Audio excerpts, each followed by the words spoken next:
immédiat. Aimez, partagez et abonnez-vous. Bonjour, bonsoir, balande émission Dépêche, je dépendre kaka na 4 coins globe terrestre, ozolanda Dépêche ya lelo, Dépêche les émissions na mine la rabino d'information à temps réel, à toza na musala, à toza wapi, oiko kotaka na téléphone na oza kolanda Dépêche, to outaki musala na RRPO, ochango na télévision na ozolanda Dépêche, po awa oiko zanga information te. Ce qui peut nous information chaque jour, kota na page na biso, il y a Facebook Otobengi ASTV Media. Kuna tochaka information toujours à temps réel, information quoi ici ko tochango siko. Ceux qui n'ont s'abonner pe na page na biso sur Facebook te, s'abonner na page na biso sur Facebook et vous apprenez malamu na YouTube ndeto pesa ka information nyo surtout en général. Depuis je vais présenter nanga moko mishonoka aspect spirituel, bopeto na nzoto pe na molimo. Na dépêche lelo ba congolais balobaka comparaison za raison te mais moko il faut to comparaka moko comparaison pesa raison soki bomoni makamususu na wane saline tozo kene ndenge moko il faut bo comparer même na musique ba benga ngo concurrence loyale mais na politique peut to wolo bango pe concurrence loyale. Alors lelo tozo ko comparer Burkina Faso na Congo démocratique. Lelo toza ko comparer président Félix Tshisekedi na Ibrahim Traoré, les chouchous des présidents africains, les chouchous des peuples africains. Pour Nicolonde Ibrahim Traoré nde azali président africain le plus aimé na ba africain nyonso. Soko moni africain aza ko linga Ibrahim Traoré te wana pende photo embele nzembo ta mususu ndoki yeyo parce que Ibrahim Traoré aza ko sala plaisir na biso ba africain surtout biso ba patriote biso ba nationaliste oyo tozaka penda contre mindele contre impérialiste contre européen yango toza ko sepela na Ibrahim Traoré toza ko sepela na Gosima Geita ya Mali toza ko sepela na président ya Niger na ba décision o bazui contre impérialiste contre ba français mais lelo mingi tozo lobela Ibrahim Traoré to comparé na président Félix Tshisekedi. Ibrahim Traoré a eu pouvoir, ça fait 2 ans et demi, alors qu'il est 3 ans ngoyo. Président Félix a eu pouvoir, alors qu'il est 6 ans ngoyo. Mais, na relaxa biloko Ibrahim Traoré a sala, bino moko na ba commentaire botia pourquoi makamu Ibrahim Traoré a sala, président Félix a sala ngote.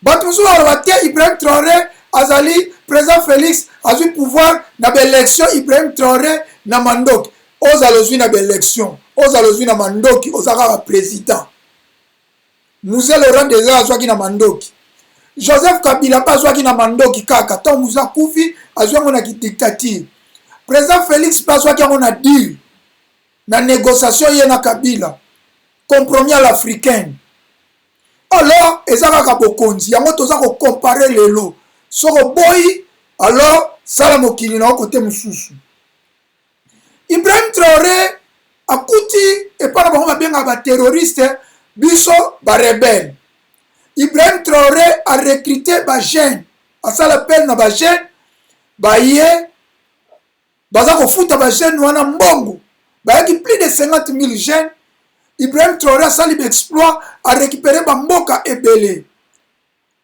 Kasi côté na biso président Félix a sali appel na ba jeune au lieu ba récupérer mboka moko te au contraire ba botoli nde ba mboka ti ba komi pembe na Goma o tozala ka tozozela kaka Goma ezala tomber. Ça fait plus de 3 ans Bunagana na maboko ya ba M23 kasi kuna exploit na exploit.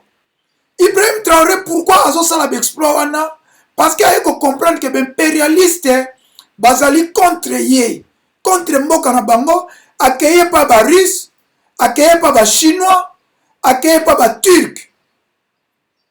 Ba russe ba ko former ba soda na ye, ba chinois ba ko former ba soda, ba pesi bango ba armes sophistiquées. Kasi biso lelo bato baza contre biso eza ba français parce que Sarkozy alobaki ke tozo bokonzi na biso mabele na biso tokabola ngo na ba rwandais mais président Félix aza kobengisa ba français ba former biso, aza kobengisa ba belge ba former biso, aza kobengisa soki banani ba former biso. Les mêmes bateaux azo bengisa bateau bazali contre biso. Mais Ibrahim Traoré a sali différence, accueilli abwakisi batu oyo baza contre Burkina Faso, accueilli pa ba Russe, accueilli pa ba Chinois, accueilli epai ya ba Turc. Mais pourquoi président Félix ozo kangamana ba américain, ozo kangamana ba français, na ba belge, na ba européen o baza contre biso? Bino botia commentaire. Lelo toza ko comparer. Lelo ezali comparaison entre Ibrahim Traoré na président Félix Tshisekedi. Ibrahim Traoré depuis azwi bokonzi aza kosala morale na ba soda. Ye moko aza kokita na ba camp militaire. Ibrahim Traoré ye moko aza kokita na ba camp militaire, azo kita epai ba militaire bazali na ba front kopesa bango morale. Kopesa bango morale. Président Félix tanga azwaki pouvoir alobaki boye. Akokeno vanda na Goma. Mais depuis wana tilo la vanda te. Même place moko te na moni président Félix apesa basoda moral ye moko sola na basoda ndenge Mobutu azali ko sola na basoda. Ndenge musée moko azali ko sola na basoda. Na mona kaka moral mutapesa ngo chef d'état-major général. Moral mutazo pesa ngo kaka ministre de défense. Mais moral ya président est plus important que le ministre de défense na ya chef d'état-major. Pour Ibrahim Traoré pas un ministre de défense na chef d'état-major. Mais batu ba ko comparer ya za soda, Félix aza soda te. Mobutu azali ko pesa moral asi atika ki pe ki soda. Donc le président Félix, il faut yemo pas quitter na kankokolo, apesa ba soda moral. Il faut tout mona yemo ko akita na Goma, ko pesa pe ba soda moral et ko zala penza malam mingi. Yango na tuni nazo ko comparer Ibrahim Traoré azo kita na terrain ko pesa soda moral. Félix Tshisekedi nano akita te, to yemo ko nana lobela ba soda te, batu ba ko bakenda kitona. Kitona kende ki metotika ko mona place ye aloba penza te. Général français moko alobi place d'intérêt na bango ezali soki ba meki ko toucher ngo armée française ekoya en Afrique pona ba intérêt na bango. Alors Ibrahim Traoré le chouchou des peuples africains yepe apesi moral na basoda bokolanda ngo awa alobi na basoda bozala prêt boyoki bino moko ndenge général français alobi. Alors soki ba ye awa bakokutana ezala ba comploter na ba président africain musu bakokutana.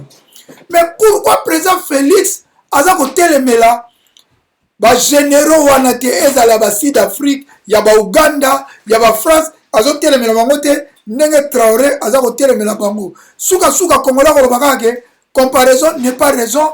Traoré azali militaire te.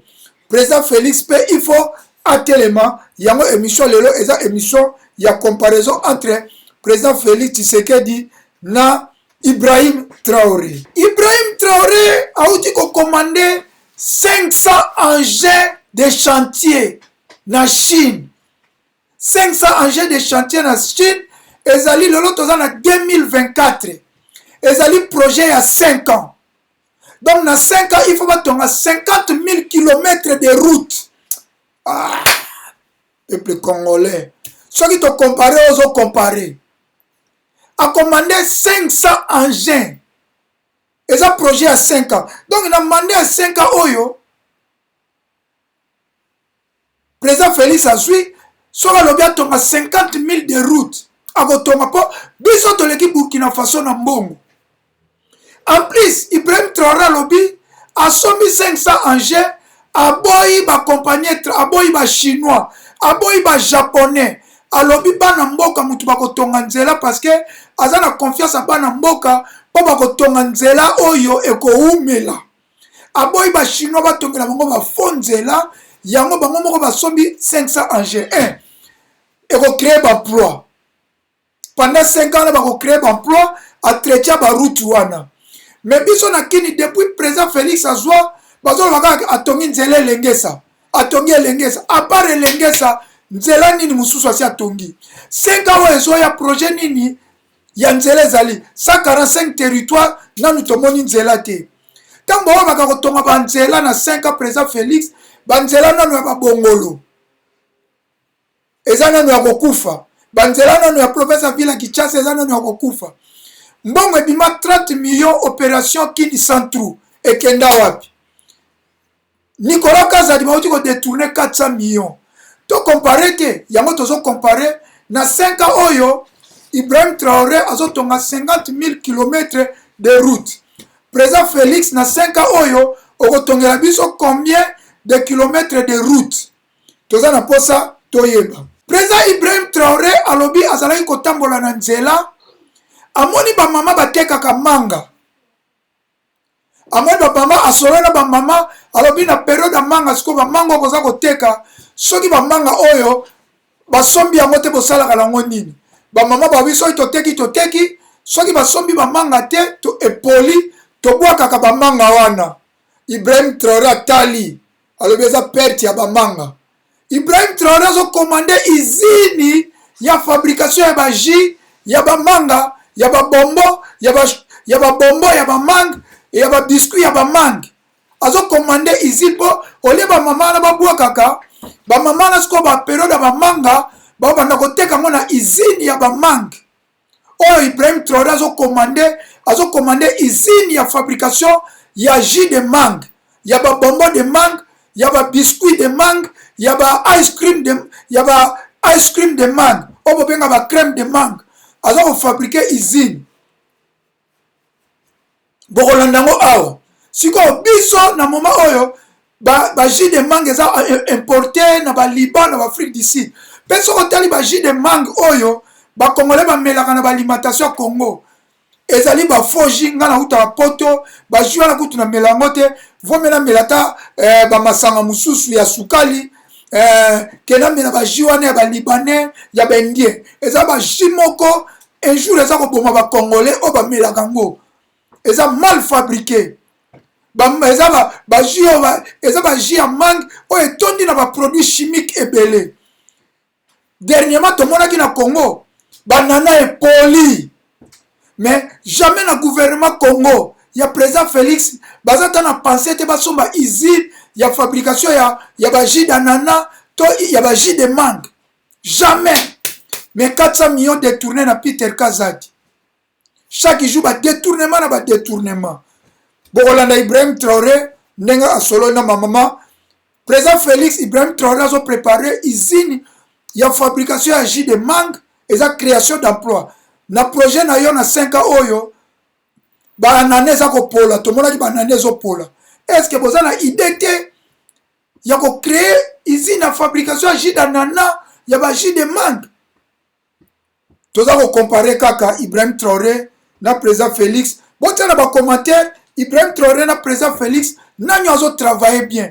est-ce que président Félix mutazo travailler bien to Ibrahim Traoré mutazo travailler bien N'est-ce pas Congolais la comparaison n'est pas raison, mais aujourd'hui nous sommes en train de comparer peuple burkinabé na peuple congolais. Nous sommes en train de comparer Burkina Faso, RDC. Nous sommes en train de comparer président Félix Tshisekedi na Ibrahim Traoré, le chouchou des peuples africains.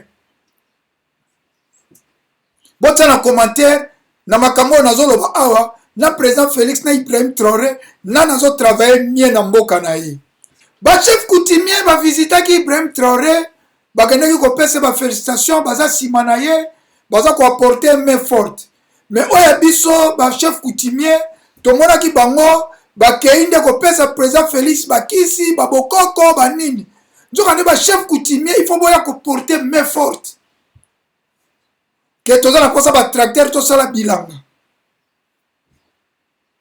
Mais le chef coutumier Ibrahim Traoré a comporté main forte. Ibrahim Traoré a créé pour Alonganzala a créé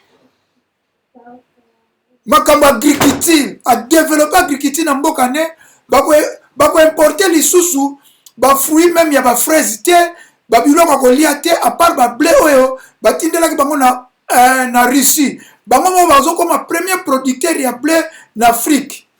Ya cacao, ya banini nyoso tout parce que a pesi crédit na baagriculteur apesi banjeune na baagriculteur eza te biso ekoma bukanga lonzo mbongo ekenda kaka boye matata ponyo akoma ne moto ya union sacré matata ponyo consulté na kabuya yango moni na Congo moyibi me kuna moyibi ezali te bakobenga baburkinabe bapeuple intègre me biso bazobenga biso bapeuple BMW bière woman masanga basi masanga mabina me kuna baburkinabe baza bapeuple intègre soko tali comportement na bango même na président na bango ezali différent. Ibrahim Traoré na kosukisa awa auti ko expulser 3 diplomates français. Pourquoi expulser 3 diplomates français? Parce que bakuti bango na complicité na ba rebelle na ba terroriste. Tant bakuti bango na ba preuve wana lokola baza ba diplomate baza na immunité moyeba kanga bango ezate tchou babengani bango na Burkina Faso. Mais biso président Félix est-ce ko expliciter ba diplomate français o baza complice na guerre. Tomoni même diplomate rwandais. Pour expliciter ça qui problème to kamwe même que ambassadeur na biso aza na Rwanda. Na kosuki saka Ibrahim Traoré uti ko somba ba drone sophistiqué. Po bitumba mikolo eza ba bitumba komi ya ba drone. Asombi 12 drones. Mais selon l'information na zui ba Burkinabe ba bengaki ngai o balandaka ngai balobi na nga ke 12 drones ezaka ka to présenter mais to sombi asombi 120 drones. Mais bakoki koloba ba plan stratégique nyonso te balakisa ika 12 drones. Ba drone pe basombi eza ba drone technologie mikolo oyo. Po bitumba eza isu ya ba charte bitumba eza lisusu ya ba bitumba eza ya ba drone. Ba drone wana koki ko voler même 12 heures na likolo 50 heures ya autonomie. Biso tozala na ba drone net ya ba jouer. Yango M23 zo betango. Pourquoi président Félix akoki pe ko somba 120 drones te parce que tozala mbongo ba uti ko yiba 400 millions. 400 millions eza déjà mbongo même ya 1000 drones. 400 millions pite Nicolas Kazada yibi ezali mbongo ya 20 brigades. Soki balobi to former 20 brigades 400 millions o ba yibi eza mbongo ya 20 brigades donc 20 pour ba Belge ba uti ko pesa biso 20 millions pour na brigade moko. Alors na calculer na 400 millions ba yibi biso to former 20 brigades. 20 millions eza nini kolatsa ba soda wana ko équiper bango ko tongela bango ba caserne tout ça. Et là on est zozanga biso to somba ba drone.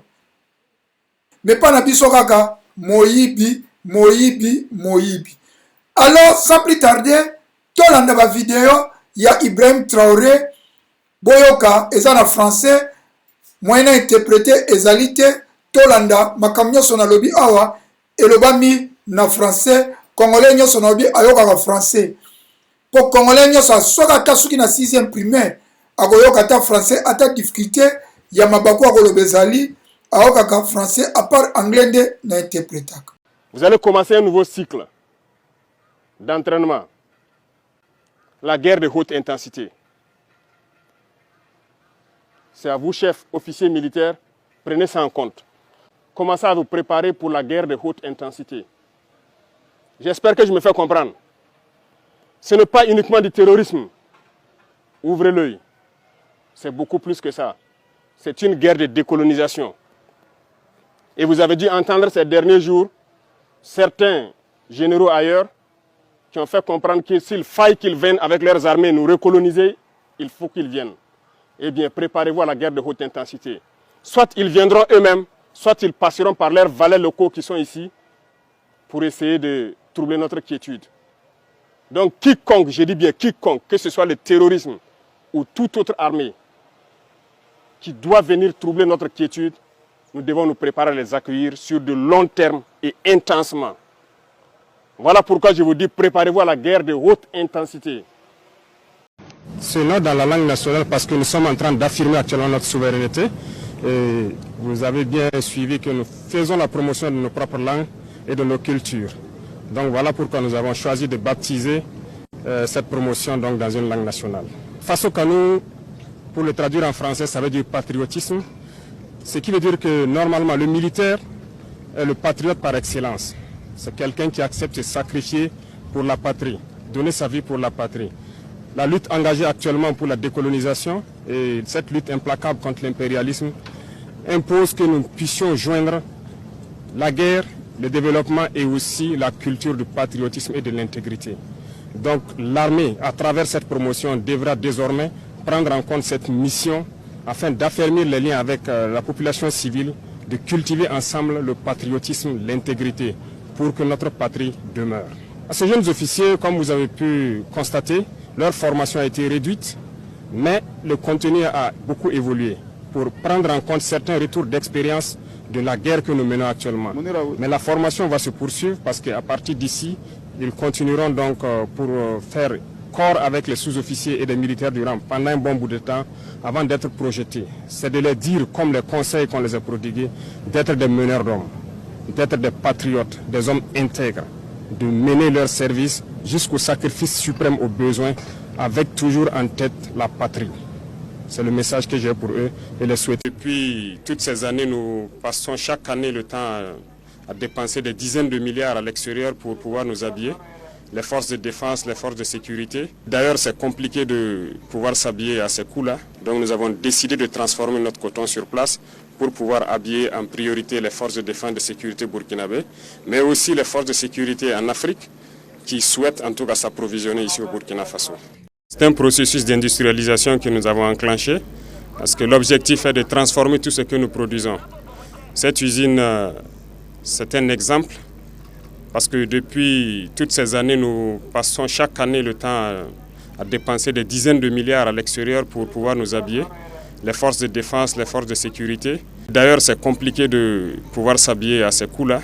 Donc nous avons décidé de transformer notre coton sur place pour pouvoir habiller en priorité les forces de défense et de sécurité burkinabé, mais aussi les forces de sécurité en Afrique qui souhaitent en tout cas s'approvisionner ici au Burkina Faso. Le besoin en route est très important et à travers tout le Burkina Faso. Donc nous avons décidé de lancer un programme. D'abord, on va commencer par réaliser certaines infrastructures, en tout cas dès aujourd'hui, mais le ministère aussi a été instruit de mettre en place des brigades de travaux d'infrastructure. Et ce qui doit permettre dans chaque région d'avoir une brigade et les équiper en moyens conséquents pour réhabiliter et construire des routes. De même que le génie militaire a été instruit dans ce sens aussi. Donc des équipements seront commandés pour qu'ils soient outillés en mesure de participer activement à la construction des routes parce que c'est la voie du développement. Et donc tous les Burkinabés devraient donc consentir d'énormes sacrifices pour que nous puissions faire de notre pays ce dont nous rêvons. Et quant à la qualité, comme vous le constatez pour ce qui est lancé, nous ne souhaitons pas faire du goudron au rabais. Nous voulons faire des infrastructures durables et on prend donc à témoin les entreprises ici présentes. La qualité des travaux, ça dépendra de ce qu'ils feront et la suite pour qu'ils puissent exercer au Burkina Faso dépendra aussi de ce qu'ils vont nous livrer à la fin. Donc nous serons très regardants sur la qualité de ces travaux-là. Lorsqu'on va se mettre à produire, immédiatement on va penser à transformer. En venant sur la route, je regardais nos mamans en train de vendre les mangues. Beaucoup d'entre elles, peut-être dans 2-3 jours, si elles n'ont pas pu vendre les mangues, vont pourrir. Elles seront obligées de jeter. Et c'est sûr que depuis l'indépendance, c'est comme ça que ça se passe.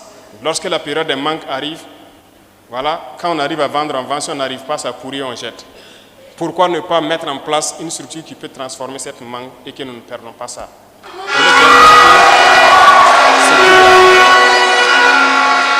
C'est pour dire que lorsque nous parcourons nos différentes villes, nous voyons les réalités des populations et ça doit nous amener à changer de mentalité. Je le disais tout de suite à vos députés ressortissants de la zone qui sont à l'ALT, j'ai dit lorsque nous parcourons les campagnes, il faut regarder la vie de nos citoyens. Et ça doit nous marquer, ça doit nous tiquer. Lorsque nous pensons que nous pouvons faire un effort pour changer leur vie, tout doit être orienté vers ça. Et c'est possible. Et nous ferons tout pour que nous puissions développer ces industries-là. Tout de suite, vous parlez de la Minofa. Il y a déjà un projet de faire agrandir la Minofa. Avec notre production de blé, nous avons compris que c'est possible. Nous n'avons pas besoin d'importer de la farine au Burkina. Parce que nous pouvons produire le blé, nous pouvons le transformer. Donc, on a compris ça. Beaucoup d'autres spéculations, nous avons compris. Le sucre, beaucoup de champs étaient là, non exploités. Il faut forcément une nouvelle usine parce que ce qui est là est vieillissant. Nous sommes aussi lancés sur cette structure que nous devons créer pour avoir une nouvelle usine, pour avoir une grande capacité. Parce que ce qui est là ne peut pas couvrir les besoins du Burkina Faso. Bref, il y a beaucoup de projets en chantier après une bonne analyse de la situation de notre pays. Et tous les membres du gouvernement ici présents, on passe le temps qu'à parler de ça. Il faut toujours faire des sacrifices pour qu'au plus profond de nos villageois puissent vivre heureux. Merci Nancy Bolandi, votre commentaire. Est-ce que makambo na lobby totika ki fanatisme? Bon ebi que bakolo ba comparaison za raison te, mais on a comparé pour za raison parce que biso toleki Burkina Faso na mbongo. Toleki na richesse. Mais comment na 3 ans Ibrahim Traoré zo sala exploit, mais président Félix na 6 ans ya gouvernement ka ba détournement ka koyiba aucun exploit. Alors pour lelo nasuki awa botsa ba commentaire ezaki dépêche ou la rabino ba information toujours à temps réel. Dépêche déjà présenté na ngamoko mishonoka aspect spirituel bopeto na nzoto pe na molimo. Neto kutani na ba dépêche ezali koya na bosani te kopesa mbote na ngai na petit papo na Orléans ba mbote na ngai epa na yo euche pa mishonoka aspect spirituel bopeto na nzoto pe na molimo. Na pespe mambo lesha mambo théâtre papini mi bayenyo sotu ba soutenir ngai mbote na bino. Na kosukisa na prière pour na sukisa na prière Nzambe tata sunga Burkina Faso sunga président Ibrahim Traoré batela président Ibrahim Traoré toyebi ke ba français baza ko lukaye na ndenge nyonso po ba assassiner kasi Nzambe zala bouclier na ye zala faveur na ye bomba ye po aza espoir ya peuple africain. Na bosani pete Nzambe tata sunga Congo kamba Congo pe bayenyo so bolandinga ozana problème de santé ya maladie. Je déclare la guérison au nom de Jésus-Christ. Bao pe bakufel ba être cher, que Saint-Esprit vous console na kombo na Jésus-Christ. Nde tolobi amen. Tokutani na ba prochaine édition. Bye bye. Congo, Congo. Baseleki. Congo, Congo. Baseleki. Peuple azali kolela. Baseleki. Likola ba politicien ya moyibi. Baseleki. Likola ba politicien ya kanyaka. Baseleki. Likolo nyonso koyoka masakre na Beni Ituri minembwe kokende mikolo nyonso koyoka Bayibi ba million na mboka banzela ezate dele sage Maya mikoba peuple azali kolela. Baseleki. Active Média, aimez, partagez et abonnez-vous.